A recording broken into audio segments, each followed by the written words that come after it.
कल लिया था डॉग सेशन में क्या कौन से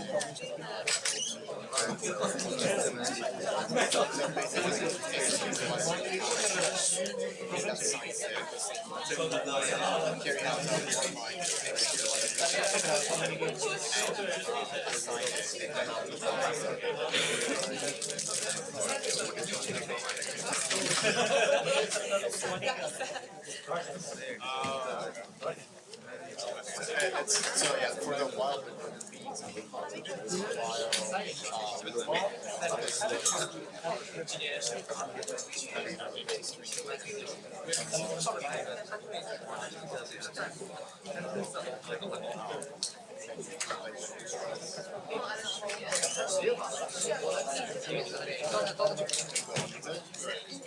basically have to define which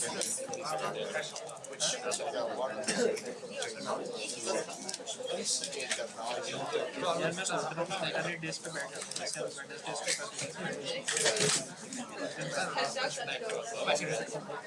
Alright, can people hear me back there? Alright. So last time we talked about convex hull algorithm, Chan's algorithm. It runs in optimal time n log h, where h is the size of the convex hull.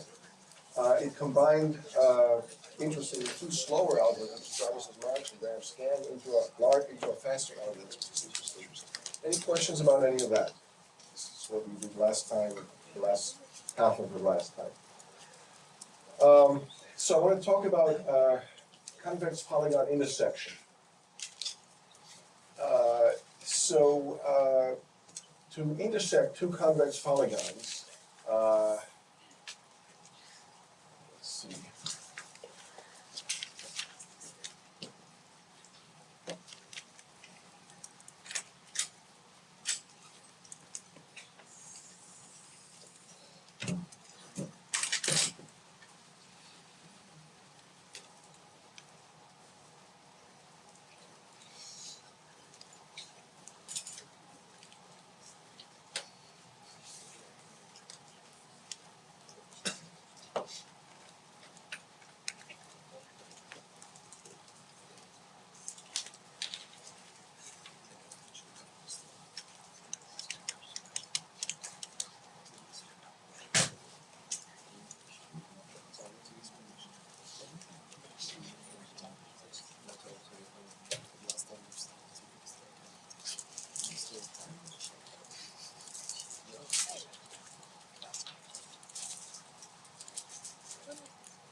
The other file was missing a couple of slides, so we'll go to the website.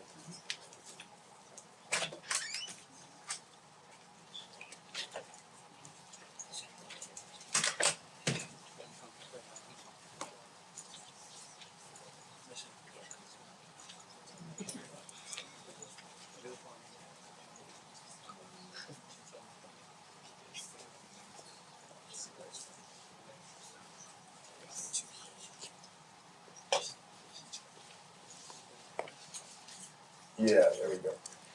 All right. To intersect two convex polygons and find out their intersection, if one exists, because the intersection may or may not exist, you can do it in linear time, it turns out. So to do that in linear time, we'll use the same method that we do for planar subdivision, the slab method with the trapezoids. We'll adapt it to do convex hull or convex polygon or generally intersection. So we sort the x and the y coordinates. We sort the two polygons by x coordinate, and that's easy to do in linear time because polygon is given to you in order around the periphery of the polygon, the points and the edges in order. So it goes increasing and then decreasing. So you can take the increasing and then decreasing and merge to this, and you have all the x4 that's sort of in linear time because it's a polygon.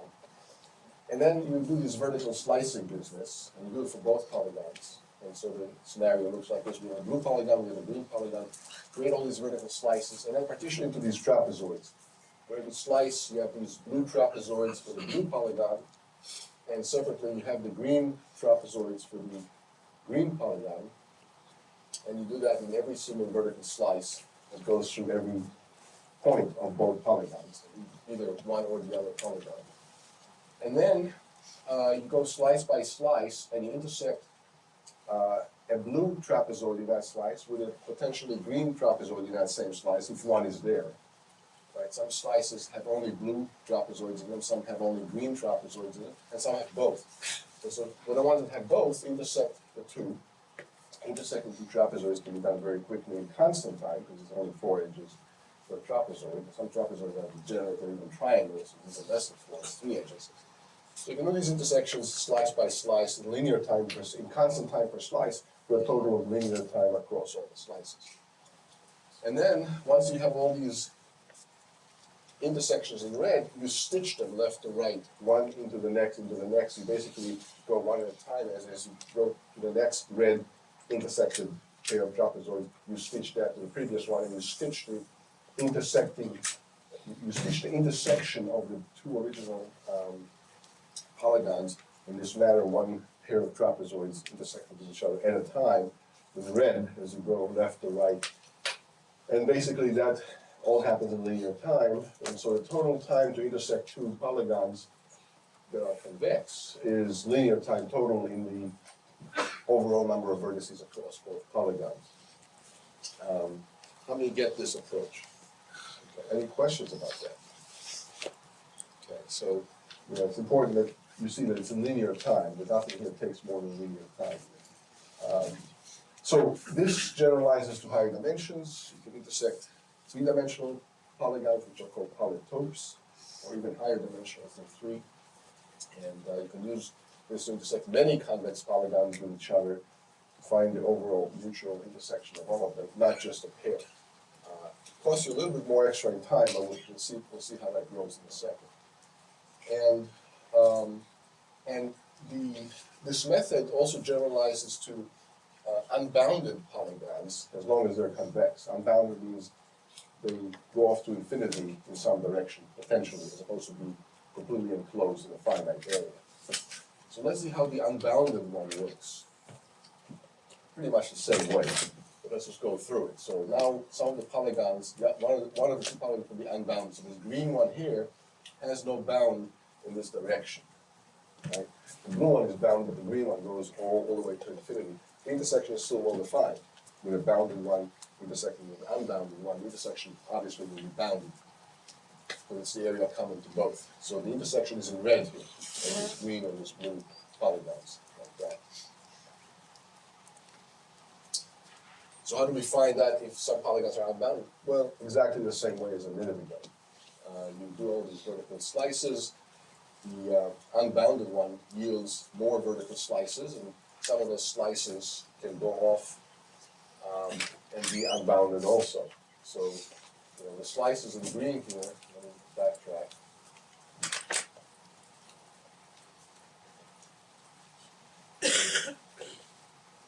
There are the blue slices, trapezoid, reduced by the blue bounded polygon. And then next we'll have the green slices or trapezoids induced by the green unbounded polygon that's going off in that direction. And then you compute the intersections of the two in red, like we did in the previous slide. And once you do that, you stitch them across, just like we did before, and you get the overall pairwise intersection of an unbounded with a bounded polygon. Notice that this trapezoid here, induced by the green unbounded polygon, is an unbounded trapezoid. How many can kind of visualize that? It's just going off in that direction. That's okay. It's still technically a trapezoid, if you will. Additionally, a degenerate one, instead of degenerating to a triangle or to a point, you degenerate into a half plane or a big piece of a plane, an unbounded piece of the Euclidean plane. So, this can be generalized to arbitrary numbers of polygons, convex polygons. So let's see how that works. And again, some of these polygons can be unbounded, others can be bounded, it doesn't matter, the same scenario still works. So how do we do K polygons? So here's 4 polygons, a yellow one, a green one, a purple one, and a blue one, and there's the intersection in red of all 4. Now again, keep in mind, the intersection may not exist. It can be disjoint, or they can be pairwise disjoint. It could be pairwise intersecting, but all K of them may not intersect together all at once. So then the intersection doesn't exist. The intersection is not just pairwise or triple-wise, it's the intersection of all of them together. Okay, so that's the intersection there in red. So how do you compute that? And again, it's important that all these polygons be convex. Convexity is what makes this easy to compute. By easy, we mean linear times. If the polygons were not convex, all bets would be off. It would be much harder to compute intersections.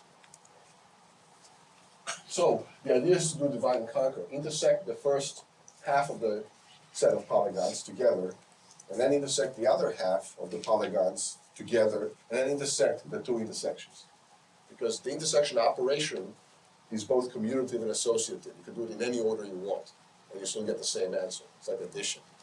Right? You can add a bunch of numbers in any order you want, pairwise, triple-wise, or whatever, as long as you keep adding the partial sums. Eventually you get the same answer as the total sum. Same for the intersection. So you can do it half and half, and then intersect the 2 halves. So at every stage of this recursion, if you will, you're only intersecting a pair of polygons, and you're intersecting them just like you did on the previous couple of slides. So the total amount of work you're doing is easy to see that it converges pretty quickly. To intersect K polygons, first you intersect K over 2 together, and then K over 2 together, and in linear time you intersect the 2 intersections. So it's like merge sort. It's like merge intersection, like merge sort. Same kind of structure for this algorithm. And at the very bottom, you're intersecting just pairwise. And so you're doing a linear amount of work at every level, and there's K polygons, right? So how many levels do you have in this kind of recursion, divide and conquer, log of K? So the total amount of work you're doing is log K levels times linear per level, just like merge sort. And so the total amount of work is n times log K. Okay. And again, the bottom line, you know, of the recursion, the base of the recursion is just pairwise intersection. Total time n log K. Now it turns out that n log K is also necessary. That we didn't prove it here, and the proof is not trivial, so we're going to skip the proof. I'm just giving you the bottom line that omega n log K time is also necessary, lower bound, to intersect K convex polygons. So this algorithm is obviously optimal. So given this theorem, wait for it.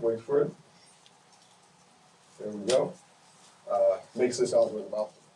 This result, that's also a lower bound. Any questions about this? So we're using pairwise intersections to do K-wise intersections, generalizing it. And they can be both bounded and unbounded.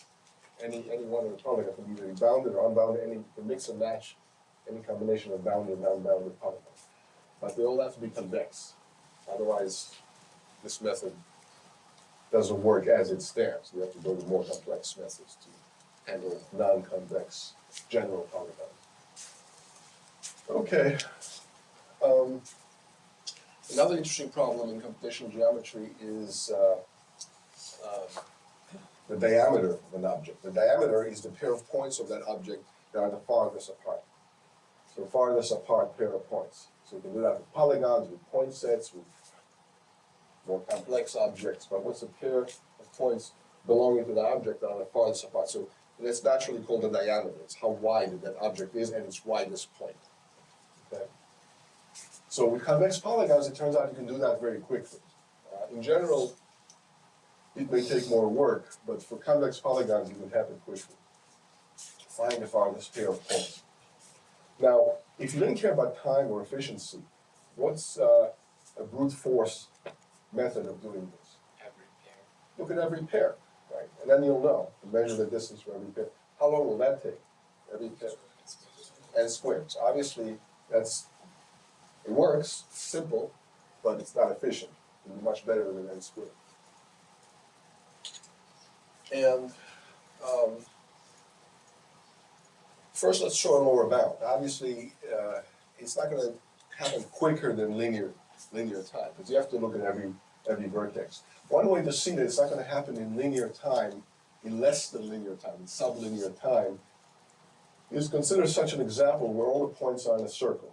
So that the diameter of this point set will simply be any antipodal pair, any pair across the diameter. That's the diameter, but there's many other diameters. And they're all equal to each other in terms of diameters.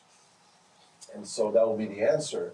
But if you didn't look at every point, if you somehow got the answer from a general algorithm that finds the diameter of a point set, or even a polygon, and you happen to not look at every point, one of the points that you didn't look at could have been right outside the circle. And then once you have a point outside the circle, the diameter is no longer this guy, it's this other distance that's longer. The red distance here is the new diameter, which is longer than this old diameter.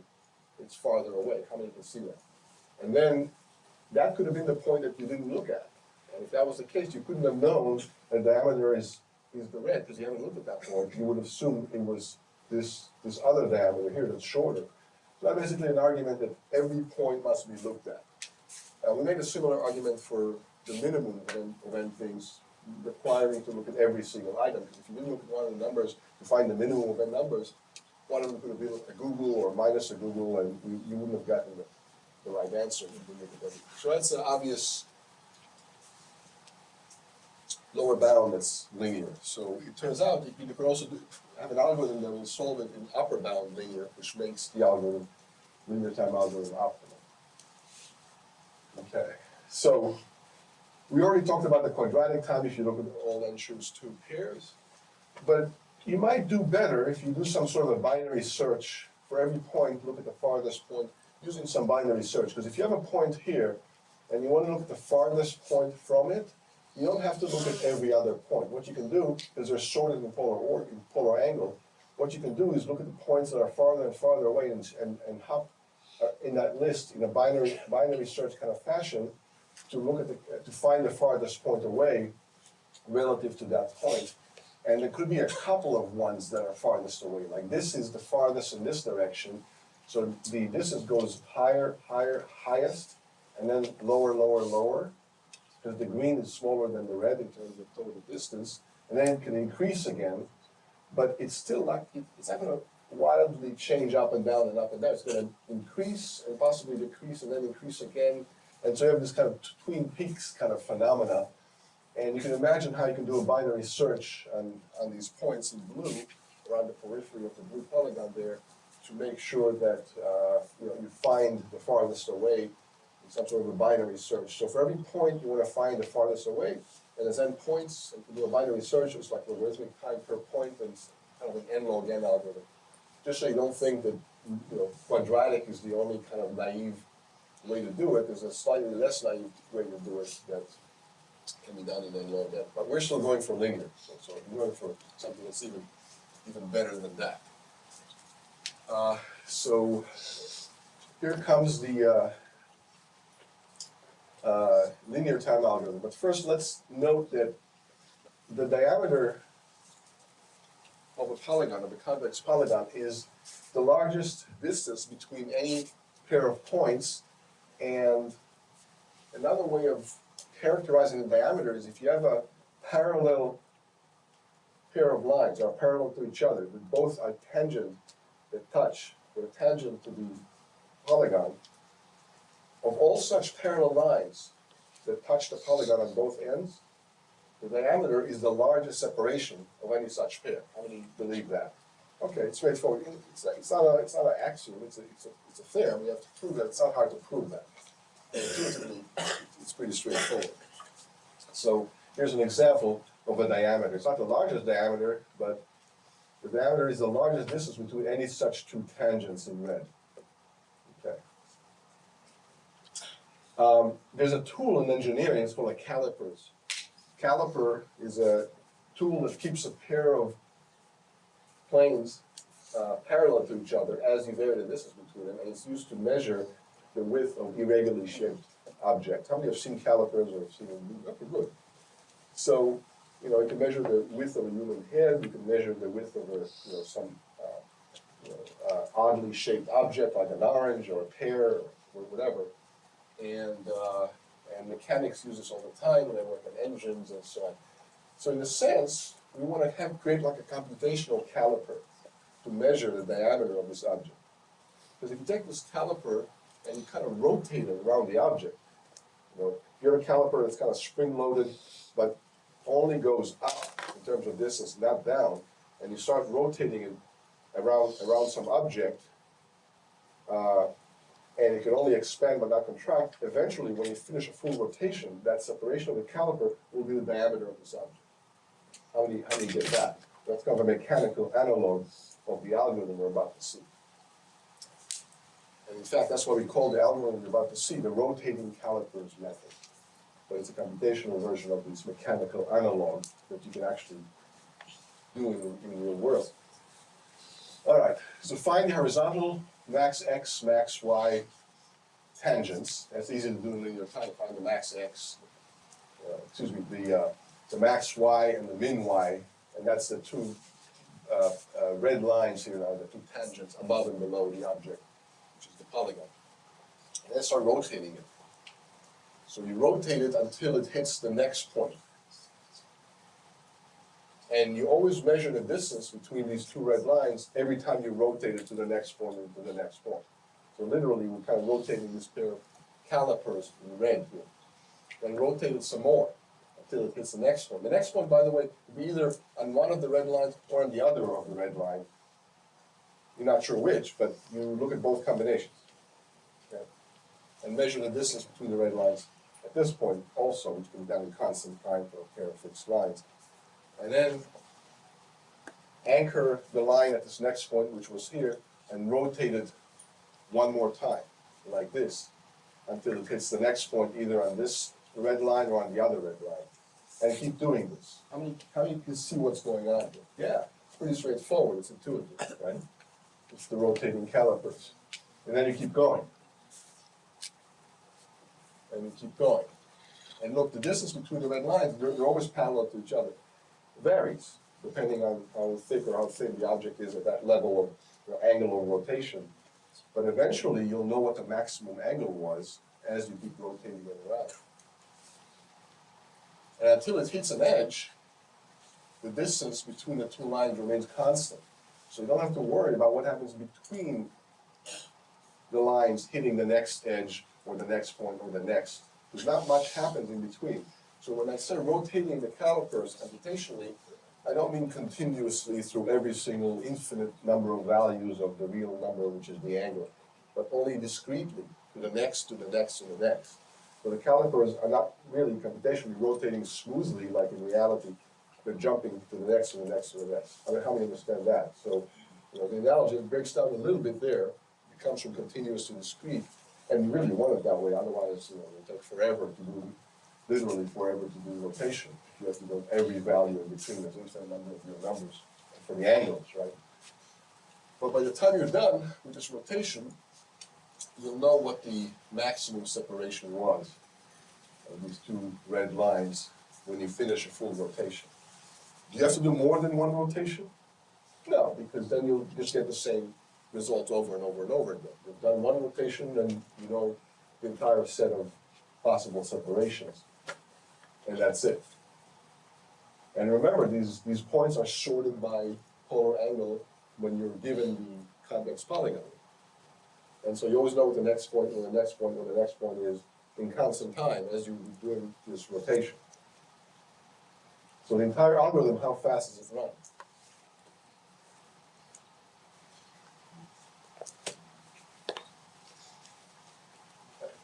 Should be pretty clear at this point. Yeah, asymptotically, big O of n, yeah, same as n, it's linear time.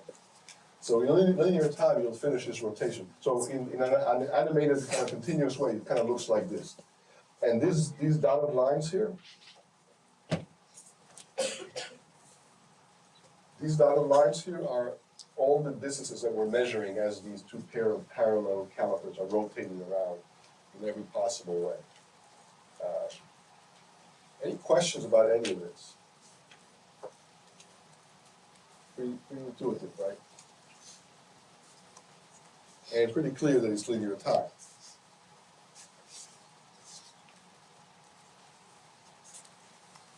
And this method actually does more than finds a diameter. It finds every antipodal pair of points. Antipodal means every point is counterpoint if you put a tangent at that point, and wherever other point is a tangent to the polygon. So it finds not just the diameter, but every antipodal pair of opposite points on both ends of the object as you touch two parallel planes to it from both directions. So it does actually more than just the diameter. The diameter is just one of those antipodal pairs, but it finds all of them. So it does extra work for you. It's still in linear time. So it's doing some heavy lifting that you don't even utilize for just diameter, but sometimes you want all antipodal pairs, and that gives it to you also. It has a lot of applications, this algorithm. Questions so far? Okay. So here's a paper that's written just on this method of rotating calipers, and the author takes you through about a dozen different applications of this technique. One of them is to find the diameter, which we just did.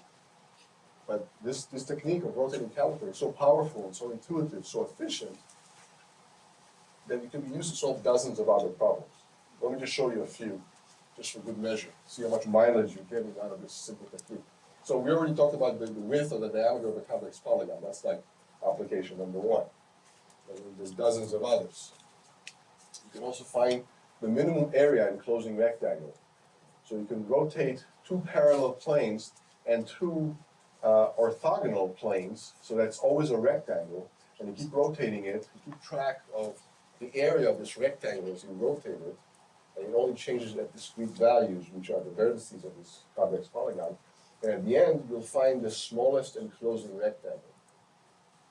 By smallest enclosing rectangle, we mean the rectangle with the least area that completely surrounds the original polygon, contains the original polygon. And often you want to do that.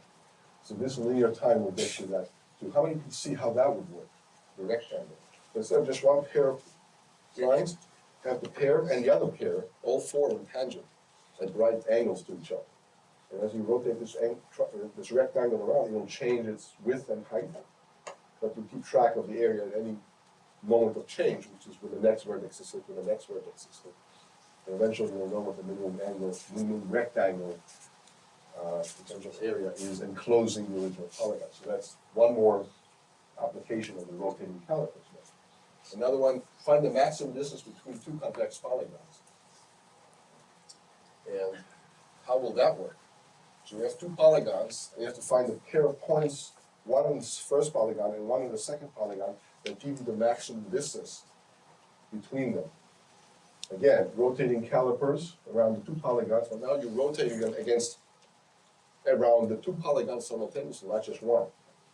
And as you rotate them against both polygons, you'll find the farthest pair of points of the two polygons. So that problem is solved also by the same technique of rotating calipers. Find the convex hull of two convex polygons. You have two convex polygons, you find a convex hull of each. So you need to find lines of support, lines that go from here to here, so that you get the envelope of the two convex hulls, and then you can eliminate the two inner pieces of the convex hull, just get the outer piece of one convex hull, the outer piece of the other convex hull, plus these two parallel tangent lines that are on both sides tangent to both polygons, and splice them all together, and you get the convex hull of the original pair of polygons together in linear time, using this rotating calipers method. So you get one more problem solved out of that, again, in linear time. All these problems are solved in linear time. Intersecting two convex polygons. You can do that with a rotating caliper also. Find the largest pair of parallel lines that separates, by large I mean the largest linear strip that separates two polygons which are not intersecting. This is used a lot in machine learning and other scenarios. You're going to find separating, not just a separating line, but a separating strip between two convex polygons. Again, if you think about it, you'll see parallel, the rotating caliper method by parallel rotating a pair of lines will give you that, the answer to that, larger separating strip. That's what this is. And there's other problems here which I'm not skipping out altogether, but the optimal strip separation and optimal line separations, and lots and lots of problems which are used, which use the rotating calipers method to solve. Visibility problems, there's computer vision problems that are solved by this. Triangulations, if you want to find a good triangulation between two polygons, one of which is contained in the other. Triangulation means you take a polygon and you slice it into triangles. That's what triangulation means. There's a bunch of triangles in there, only using the vertices of the original polygon. And triangulations are used a lot in computer graphics and lots of different applications. Modeling and simulations of various kinds, virtual worlds, all these triangulations. So anyway, there's about 15 different problems in this paper alone that rotating calipers solve, and all in linear time, which is a big win, because linear time is a lower bound for all of these problems as well. Obviously, you have to look at every point in the input. Very straightforward lower bound argument. So rotating calipers, in summary, gives you optimal algorithms to solve dozens of different problems. Optimal algorithms, or linear time. So you get a lot of mileage out of this technique. It's very robust. It's very general. You can use it in many different scenarios. Any questions about any of that? Okay. So a few more facts about Pointset diameters. So the diameter of a pointset, the farthest pair of points, because up to now we just did the diameter of a convex polygon. But what about the diameter of a pointset? The farthest pair of points is just an arbitrary set of points, not a polygon, a pointset.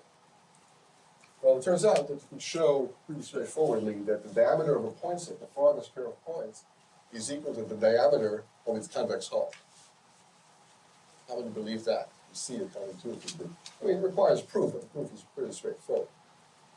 Okay, so with this theorem in hand, we can say, okay, now we can use the rotating caliper method to solve the diameter of not just the polygon, but an arbitrary pointset. How? Well, first compute the convex hull, and then do the rotating calipers around the convex hull, and in linear time, you can find the diameter of the pointset once you have the convex hull. But first you have to compute the convex hull, and how do you compute the convex hull? Well, we already saw a lot of algorithms for that. Scan, Jarvis's March, merge hull, quick hull, lots of others, Chan's algorithm. So that's how you can handle pointsets. So also finding the diameter of a pointset requires n log n time. That you can't do in linear time, it turns out. That theorem is a lower bound. It's not easy to prove, but it's true. So n log n time is required, lower bound, to find the diameter of a pointset. Not of a convex polygon. That we can do in linear time, like we just saw a few slides ago with the rotating calipers. So the bottleneck in finding the diameter of a pointset is really computing the convex hull, because the lower bound in finding the diameter of a point is already n log n. So if it's already n log n, well, find the convex hull first. Because that's how long you're going to have to spend anyway, n log n. So you might as well use gram scan, say. And then use rotating calipers to find the diameter of that convex hull, and then you have the diameter of the pointset that you started with. So the convex hull becomes a subroutine in finding the diameter of a pointset. Now you see how you're starting to use all the computational geometry techniques as building blocks to build, more and more sophisticated algorithms from them.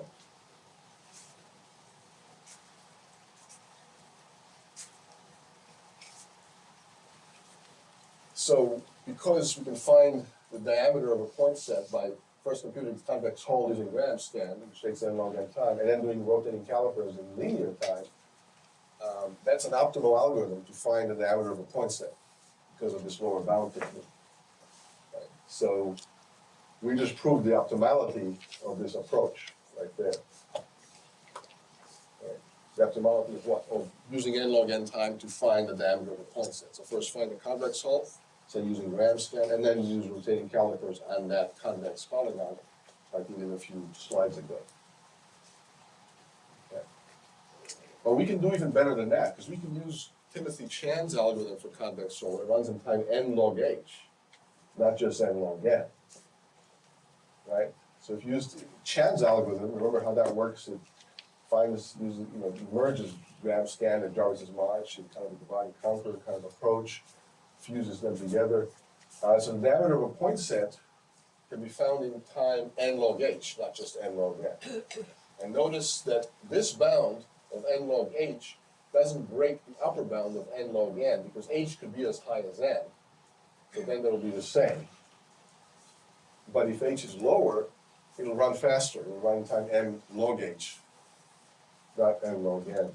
If n is much smaller, if h is much smaller than n, that's a win.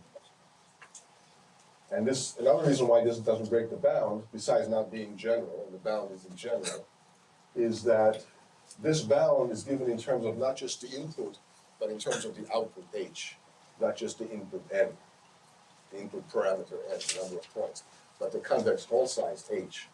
So it's a bound both in terms of the input and the output. It's an output sensitive bound. And so that's optimal in terms of both parameters right there. So these are two optimal algorithms to find the diameter of a poinset based on gram scans in one of them and Timothy Chan's convex hull algorithms on time n log h. And the two, none of these results contradict each other, of course. But just so you know. Any questions about any of this? Yeah. Was it second theorem came This right here? from? The upper. Right here? Oh, that lower bound we didn't prove, but somebody proved it a long time ago. It's not easy to do. Like the lower bound for sorting, the lower bound for convex hulls, remember sorting was kind of information theory kind of argument based on a decision tree, and the log being the log of the factorial being n log n. The lower bound for convex hulls, we squared all the points of the sorting instance, raised them to the parabola, and then from the convex hull, inferred the sorted order.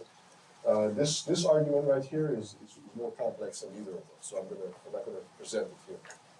But if you wanna look it up for extra credit and tell me what you think and convince me you understood it, I'll give you some credit for that. It's worth it. Any other questions? But regardless of how this is proven, given that this is true, it makes this algorithm optimal. Because it works in time n log n. All right. So the width of a convex polygon can be found in linear time. We already mentioned that. The diameter of a simple polygon can be found in linear time. By the way, simple polygon means not self-intersecting, but it doesn't have to be convex. It could be like a picture of the Mona Lisa. So how do you find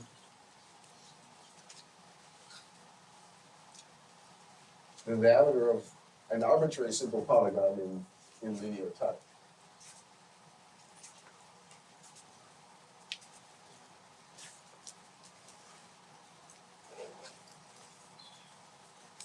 I'll let you think about that. Yeah. So its diameter is the same as the convex hull of it.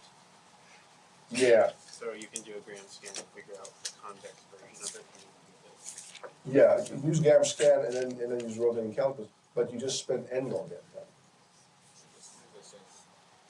But you already have the points in a simple polygon. I guess they're not necessarily polar angle sorted. Yeah, they're not necessarily polar angle sorted, but you can just go around and sort of do the gram scan kind of trick, Yeah. but you skip the sorting step. That's important. Otherwise, you'd be spending n log n time. Yeah, so it's a modified version of Graham's scan, basically, is what he's saying, and he's right. There's another theorem about a lower bound that we won't prove here, but happens to be true. Again, for extra credit, look it up and explain it to you. But the problem of element uniqueness, I give you a bunch of numbers. I say, are there any two equal numbers in this set? They're not sorted. Now, obviously, you can do it in n log n time. How? Find if the points are all unique. Then I guess the points here are just numbers, one-dimensional numbers. So I give you n numbers. I say, are they all unique, or is there a duplicate somewhere? At least one or more duplicates. That's the element uniqueness problem. Pretty straightforward. Are there any duplicates in this list of numbers? Yes or no is the answer. How fast can you do it if you're allowed n log n time? You know, how would you do it if you're allowed n log n time? One word.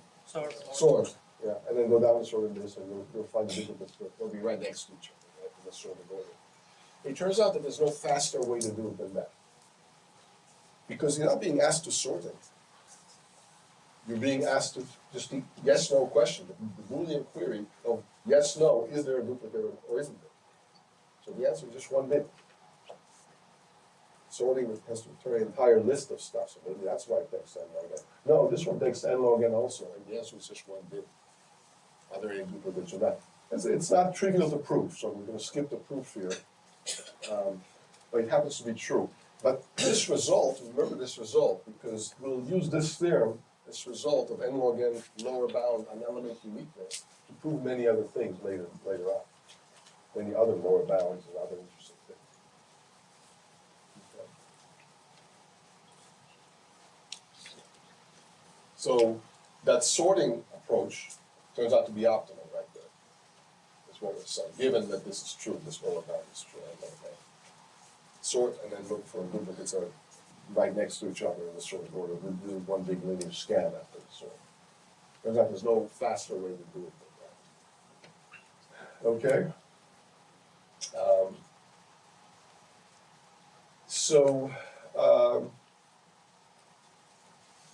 I guess let's talk about some Voronoi diagram related issues.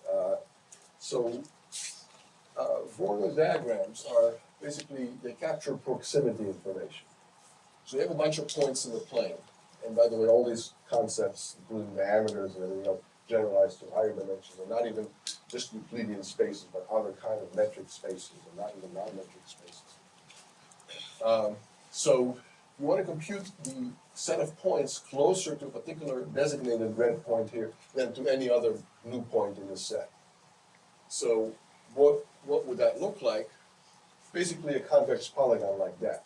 So this convex polygon basically captures and closes all the points that are closer to the red one than to any of the blues. So any point inside the polygon is closer to the red nucleus here than to any of the blue points outside the polygon. That's the Voronoi cell of that point, of that red point. Okay? And you can compute these Voronoi cells of all the other points.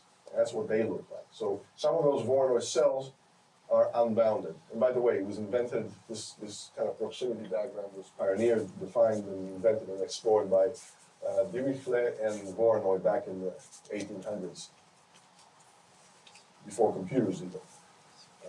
And they have a lot of applications, thousands and thousands of different applications, all over mathematics and now all over computer science. So it's called a Voronoi diagram, or a Dirichlet tessellation sometimes, Dirichlet diagram. So every point induces a convex cell around it, such that every point in the interior of that cell is closer to that point than to any other point outside that cell. I understand this concept or definition. Any questions about that? And it turns out these cells are always convex. They're not always bounded. Some of these cells go unbounded off in some infinite direction. Why? Because any point out here is closer to this than to the rest of the points. There's only a finite number of points n. How many can see that some of these cells have to be unbounded?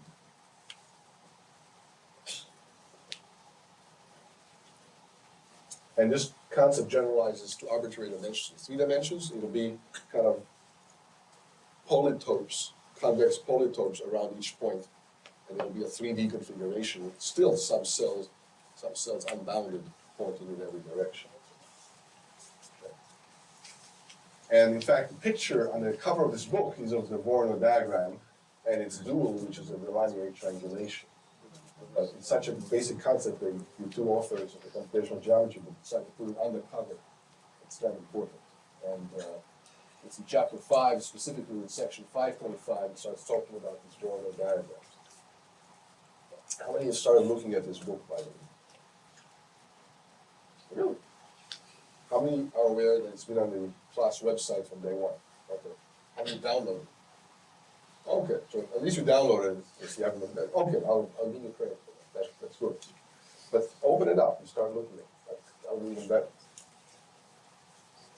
I'm trying to do it before the midterm. Okay, so you see these pictures I had in my slides come exactly from page 205 in this book. Here's a Voronoi cell. These are the locus of points closer to that point than to any other point. And then each point induces another cell, and it looks like a honeycomb kind of construction. Very general, very applicable to any dimension, even to non-Euclidean spaces. So in 3D, the cells begin to look like this. They're like volumes or polytopes. And here's another depiction of these kind of cells in 3D, but it's definitely generalizes. It's using statistics a lot, for example, this kind of concept. Things that are closer to a point are more similar to that point in various ways than similar to other points. Okay? So you can get a lot of kind of similarity information. Here's what it looks like in other metrics. So there's something called the LP metric. So LP metric is a generalized metric that looks like this, where P is the exponent of the differences of the x's and the y's, respectively, and you raise it to the 1 over p's power. So for p is equal to 2, what kind of a metric is this for p is equal to 2, where the distance is given by this equation where p is equal to 2? Euclidean metric, how do you see that? But p doesn't have to be 2. Right? If p is some other, and he generalizes to arbitrary dimensions, not just 2 dimensions. So, for example, Euclidean metric, that's L2, because p is equal to 2, so L sub p is L sub 2, and p is 2.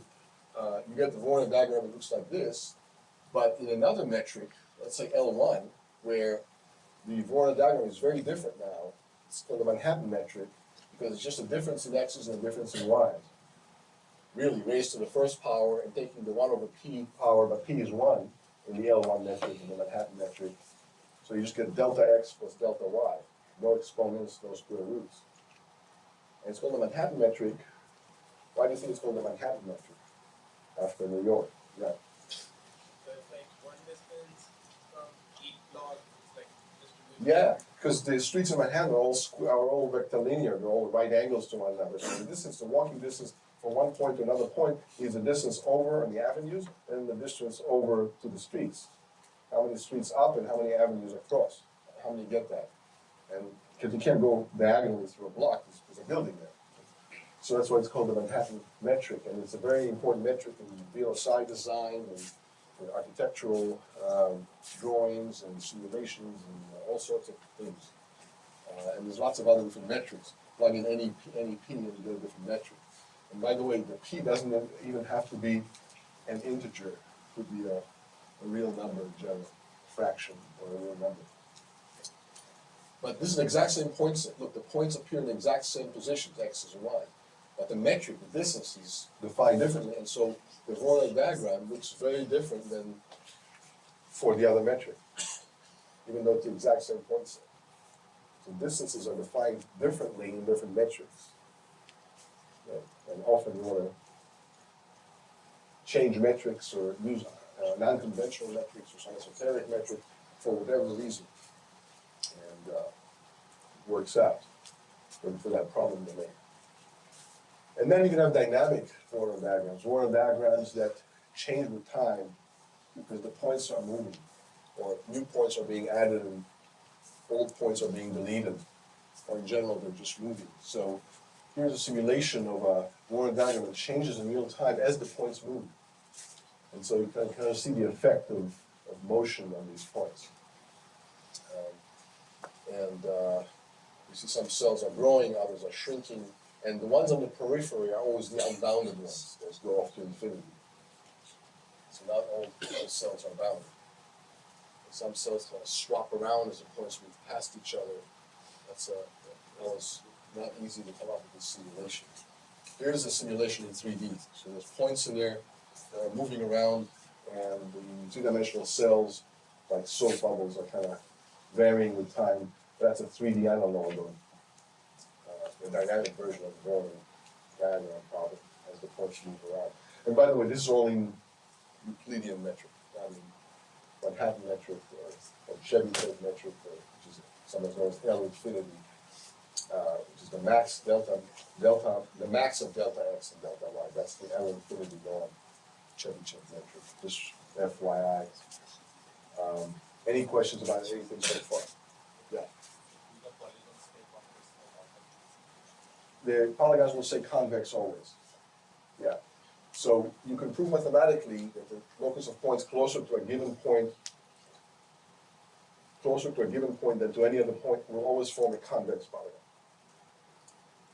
It wouldn't be non-convex. Why? Because if it looked like this, any points here will be closer to the point than these points are. And they'll have to be also within that polygon. So that polygon, that's the locus of points, will always have to be convex. It's an intuition, it's not a proof, but the proof is not hard to show. That book I showed you has that proof in it. So, reason number 23 why you should read that book. It's facts like that, what we're just stating here and moving on because there's not enough time, are actually proven in the book. The proof is just a paragraph or 2 paragraphs of mathematical argument, and it's pretty straightforward, but still, it's not trivial. Any other questions? Yeah, so Voronoi diagrams are so common, so ubiquitous, so useful that there's entire conferences every year about Voronoi diagrams. How many realize that? Well, really not be presumptuous. How many heard about Voronoi diagrams before today? Okay, that's good. So you heard about, there's entire conferences on this topic that deal with nothing but Voronoi diagrams, which is amazing. But given how ubiquitous and useful and common and pervasive these Voronoi diagrams are across many fields of engineering and science and math, start thinking about it that way, it's not that surprising. And there's multiple conferences on it every year. This is the International Symposium on Voronoi Diagrams in Science and Engineering. And it's all pretty recent versions of this symposia. Right? It's used in modeling and astronomy, bioinformatics, geography. These are just some other application areas. They're used in operations research. Right? Lots of different areas. So in statistics and image processing. So here's a Voronoi diagram of all the capital cities of the 50 states of the United States. So it kind of resembles the map of the United States. Not quite the map of the United States because the United States map is not based on Voronoi diagrams.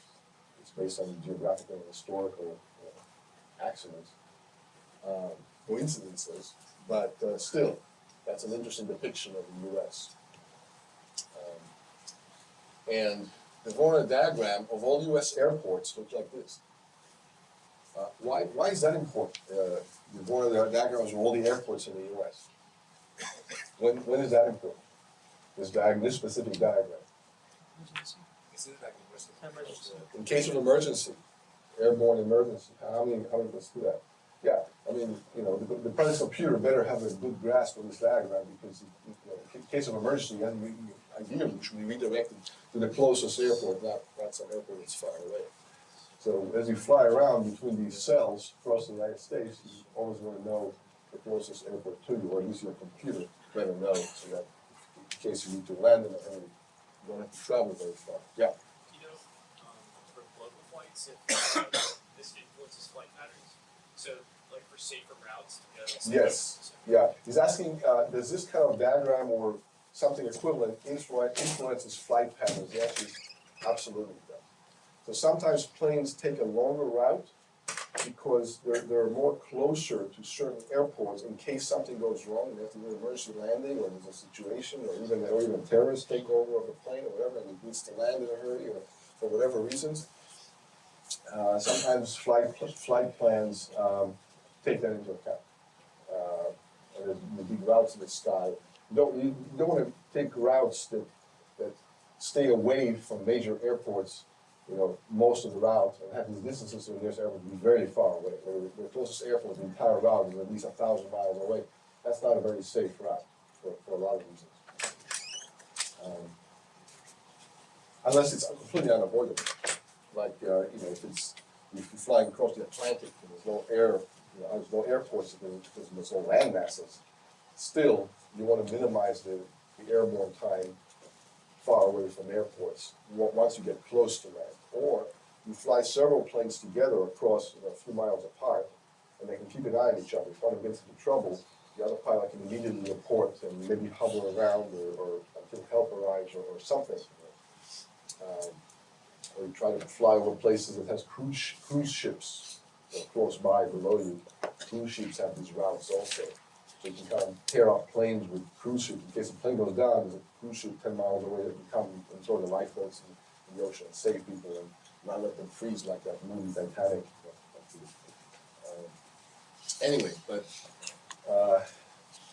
and on the fun stuff, more fun side, there's Voronoi Furniture, like Voronoi shelves and Voronoi chairs. So the Voronoi motif, is actually used in architecture and in design and in furniture and in art all over the place. There's some Voronoi tables. So if you see one of these one day, and you've probably seen them already, you just didn't know what they were. It has this kind of very pleasant kind of aesthetic about it. There's a Voronoi shoe right there. I'm not saying it'll be the most comfortable shoe, but still, now you know what you're looking at when you see Voronoi architecture. That's a Voronoi staircase, a Voronoi screen door. You actually see these in real life. And it has kind of a nice aesthetic to it because these are convex cells and they have this mathematical definition of any point inside them is closer to the seed of that cell than to any other point outside. Another Voronoi building, Voronoi facades. It's pretty pervasive when you start noticing it actually in real life. Even nature has Voronoi diagrams. If you ever see a giraffe, now you know. The giraffe skin has kind of Voronoi patterns. So there's a turtle shell. A honeycomb is actually a Voronoi diagram. It's just very regular. So all the points are spaced apart in a grid, and then it gives rise to hexagons. And they're all the same. But Voronoi diagram, honeycombs are Voronoi diagram. And even macroscopic things like land masses create Voronoi diagram kind of shapes. Insect wings. It's very pervasive. You can even have Voronoi art.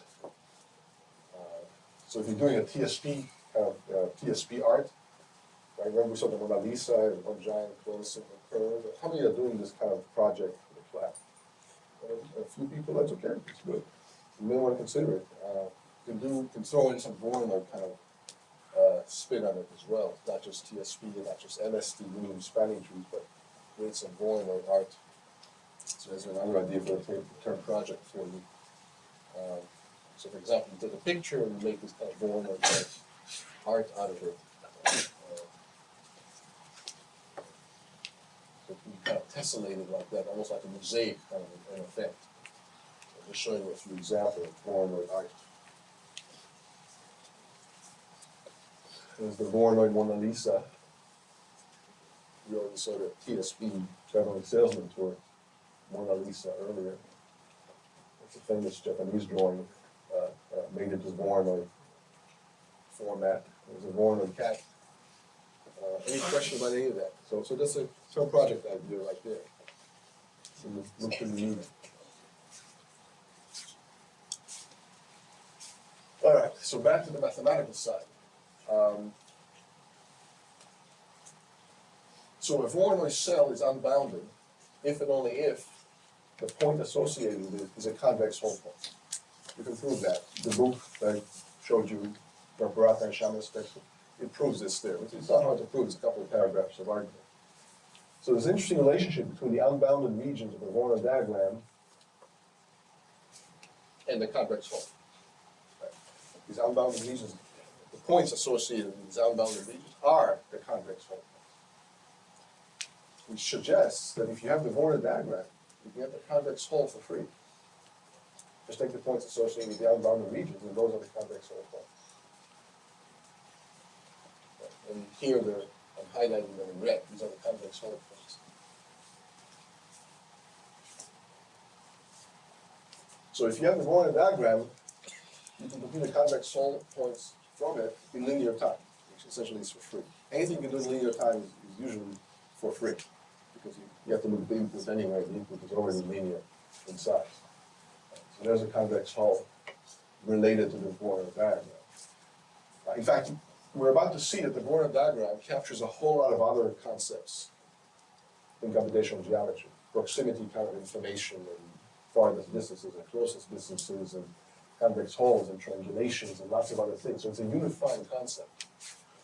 Ian Shemes, one of the two authors of his textbook, Shemes and Perata, in his PhD thesis founded this entire field of computational geometry, and he's the first to show how to compute the Voronoi diagram in n log n time. He didn't define the concept. The concept was defined in the 1800s by Dirichlet and Voronoi themselves.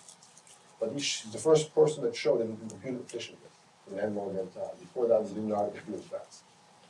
From it, you can compute lots of other things. So he gave a sweeping kind of a grand slam win of lots and lots of algorithms, all in optimal time, based on the fast computation of the Voronoi diagram in the subroutine. That was one of the major contributions. A brilliant piece of work. Every nearest neighbor in the Voronoi diagram defines an edge. Okay. So if you say, what's the nearest neighbor to this point? This point has its nearest neighbor being this guy, so you draw the arrow there. This guy has a nearest neighbor being it, this guy here, so you draw that edge. These two guys have their nearest neighbors being each other, so you draw the two red lines. If you draw red lines for every point to its nearest neighbor, the closest point to it, all those red lines will define Voronoi diagram edges, right? So the Voronoi diagram captures proximity information, closest neighbors. That's not to say that every Voronoi edge represents a closest neighbor. Like this edge here does not represent the closest neighbor, because this guy's closest neighbor is this one. This guy's closest neighbor is that one, and there's no red edge running across this blue edge. So we're not saying that every blue edge is a closest neighbor relationship. We're saying every closest relationship is a blue Voronoi edge. Okay, so remember which direction this is going. So if you want to find all nearest neighbors, every point find its nearest neighbors and do the same for all of them, all you need is a Voronoi diagram. Because all you got to look is every blue edge and see which ones correspond to nearest neighbors and which ones don't. And some of them won't, but the ones that do will be the nearest neighbors. And there's only a linear number of blue edges in the Voronoi diagram. In fact, there's a much more general theorem than that. Any planar graph only has a linear number of edges in it. What's a planar graph? It's a graph that can be drawn in the plane without any two edges crossing, with any tessellation of the plane, like a planar subdivision, or any planar graph in general. Every planar graph has at most roughly 3n edges in it, a linear number of edges. Because graphs in general, graphs being nodes and edges, could have a quadratic number of edges in the number of nodes. Every node can be connected to every other node, and then you have entries to edges.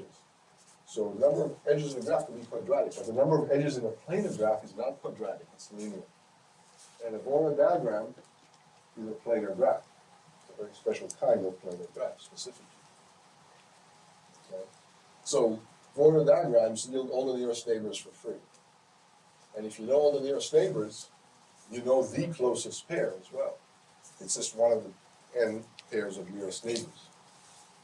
Okay? So with the Voronoi diagram, you can compute a lot of other things for free. Okay? And it doesn't stop there. It keeps going. Right? So again, that's what I said a minute ago, a Voronoi diagram is a planar graph, so the number of edges is linear. In particular, it's at most 3n minus 6, to show that planar graphs have no more edges than 3 times the number of vertices, minus 6. Okay. So you can do nearest neighbor search in logarithmic time if you have a Voronoi diagram kind of structure. How? Planar subdivision. Remember the planar subdivision search? When you have arbitrary polygonal planar subdivision? I remember that from like 3 or 4 lectures ago. Don't tell me it's nobody. Spend a good time on it. You have an arbitrary polygonal planar subdivision, a lot of partition of a plane into a lot of polygons. Not necessarily simple, not necessarily convex. Right? And then you partition it into these polygons, and for a given point, you want to ask which region of the partition is that point in. So we want to do fast queries in logarithmic time. Remember, we did the slab method, we divided it into strips, and each strip you have all these trapezoids, and we did a pair of binary searches, and that tells you which region any given query point falls into. The region, the subdivision is fixed. The query points vary and change over time. The new query points come along, but in a pair of binary searches, you can locate a point inside a large planar subdivision. How many remember it now? I described like, oh, very good. I picked up another 10 people. The rest of you, let's look it up. So a Voronoi diagram is a planar subdivision, and you can do this trapezoidal method on this diagram, right? Which means in logarithmic time, you can do a nearest neighbor search for arbitrary points. For any query point that falls into this diagram, like here, it will say, oh, that's the nearest point. If I put the point here, I'll say, oh, that's the nearest point in logarithmic time. Using this planar subdivision and a lot of preprocessing and partitioning into strips and trapezoids and all that stuff that we did a few lectures ago, you can apply it to this scenario. And you can do very fast point location. Right? And it's important that it be fast because you can have millions of queries a second coming at you, given a fast kind of computing scenario, but the orientation and the positions of the points is fixed. It's not like airports on the ground. And you want to find, for people traveling or flying or whatever, what's the closest airport to you. Right? And that can be very fast. Yeah. So we've talked kind of about unbounded polygons. Yeah. And I'm not really sure what the best way to store that information would be. Oh, okay. He's asking a practical question. How do you store these unbounded polygons? I mean, you definitely don't want to take infinite storage to sort of go off to infinity designates an unbounded. So how would you store this, unbounded polygon? Fair question. Well, I mean, there's lots of ways you can do this. But name 7. All right, name just 3. The point is, it's more than 1.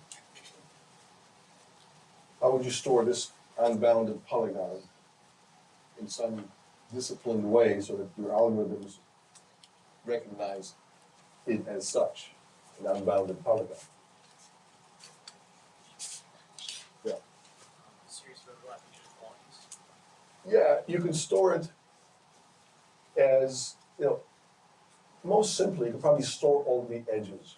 You can store this edge, and then this edge, and then this edge, and then that edge. And how do you store an edge that's really a ray? It starts here and goes off to infinity. Well, you store one point and the other point.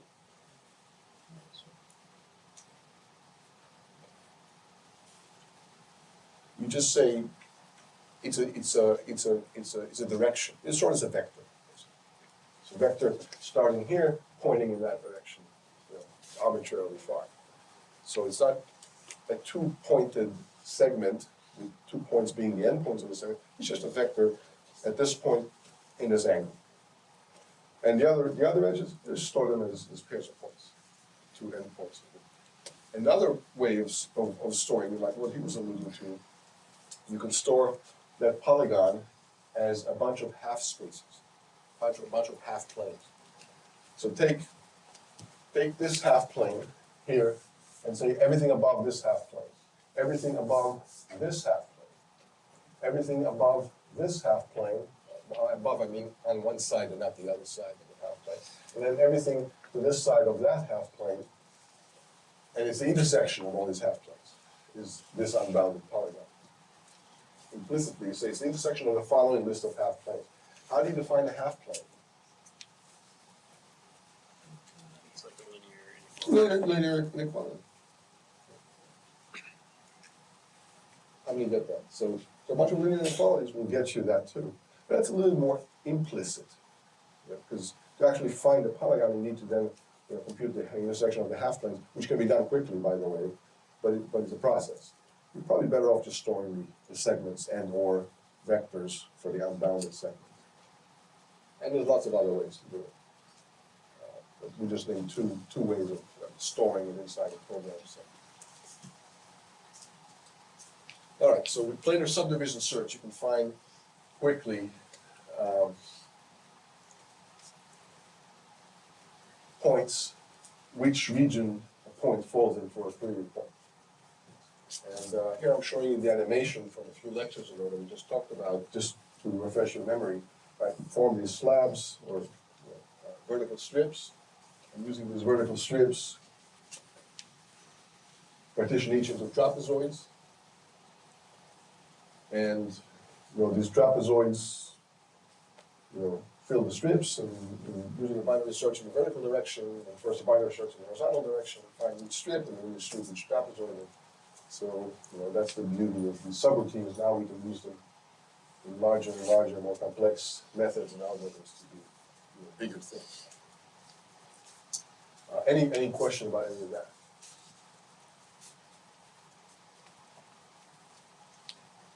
All right, so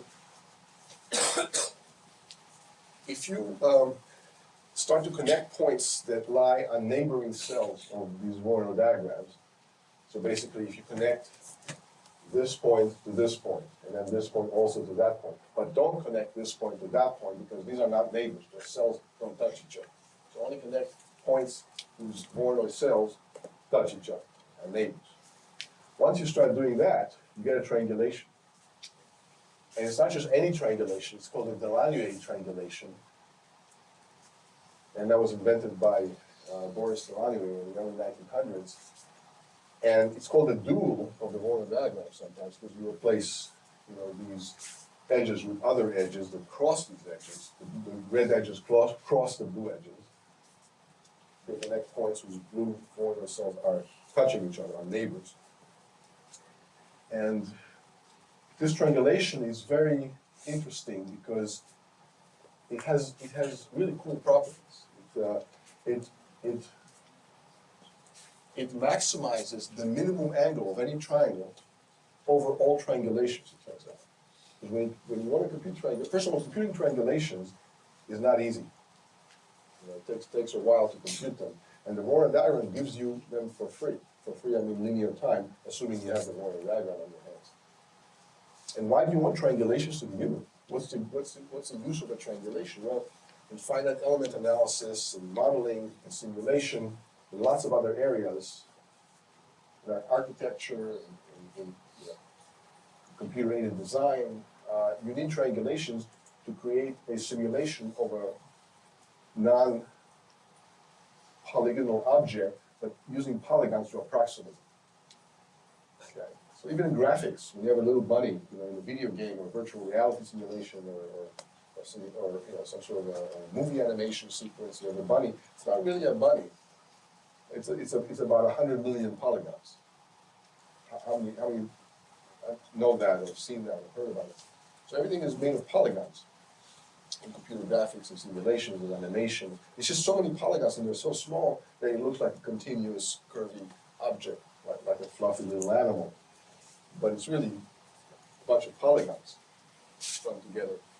So you often need to triangulate objects in order to approximate them and make them discrete. Like when you simulate an airfoil, a wing in a virtual wind tunnel, not a real wind tunnel, but a virtual one, because it's a lot cheaper to simulate it in silico rather than in reality.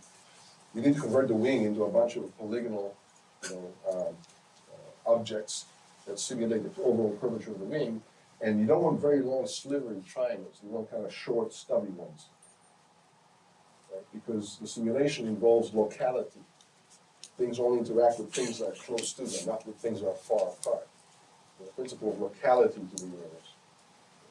Quantum mechanics being the odd exception to that. Based on entanglement. But never mind that. Usually it's locality that rules.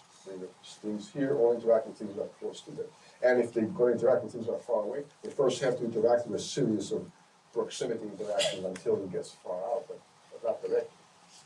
Okay, so you want triangulations which have small, stubby triangles rather than long, slivery ones.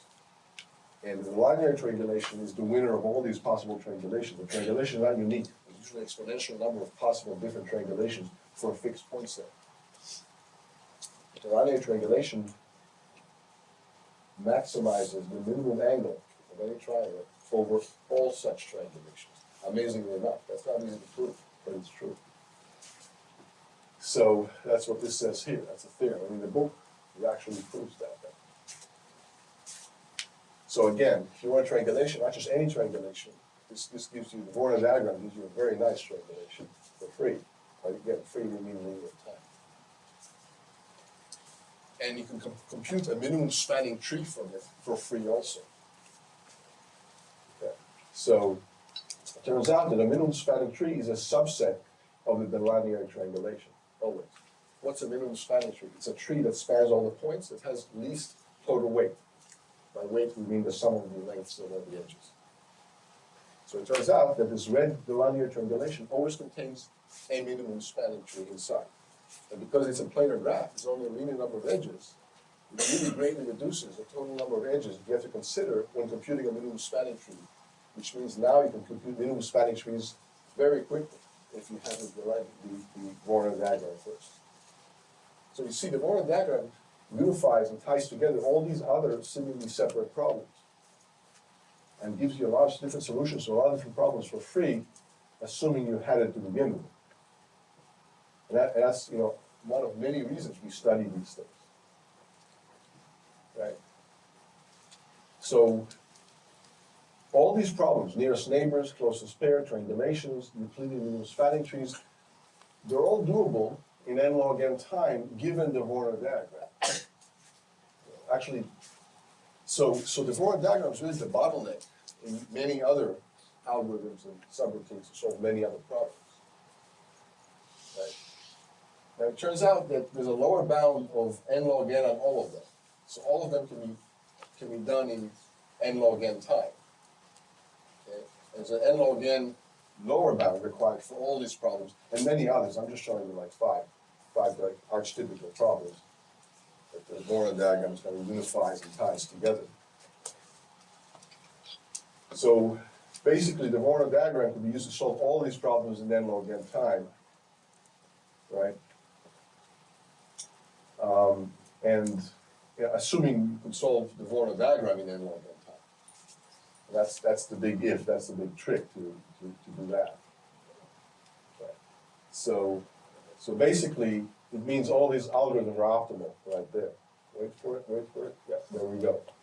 So n log n bound on the low side, lower bound for all these problems, and given the Voronoi diagram, they could all be solved in n log n time as well. And all this is explained in the book. Again, so I'm kind of superposing my pictures of Voronoi diagrams and the line triangulation on the cover of this book, which I will see even more why this is appearing on the cover. It's a greatly unifying subject and construction and technique that's used to unify many other things besides what we just saw. Any questions about any of this? Okay, so next time we'll go deeper into Voronoi diagrams and these relationships and show some lower bounds of these problems. Because right now we just gave the results. Next time we'll go deeper and show the actual proofs and penalties and more further techniques. I posted on the class website or email to this one the midterm dates, which is the last 5 days of the month. What we talked about last time. Any questions about the midterm? people ask me about the project. The project is due before you take the final. So it's due like right after the end of the last lecture. So I'd like to give a demo of the project. The TAs will the demo to the TAs. You can work in groups of 2. So you can either work by yourself or you can work with a partner. In rare cases, I would allow a group of 3, but I will not allow a group of 17 people. Any question about the project? Something demoable, something interesting? Doesn't have to be anything in particular. We already gave you some ideas of projects, PSP and Voronoi Art and lots of other stuff. Just don't do Sudoku. Don't do that. That's just boring and way overdone and pretty straightforward. All right, so we'll see you next time.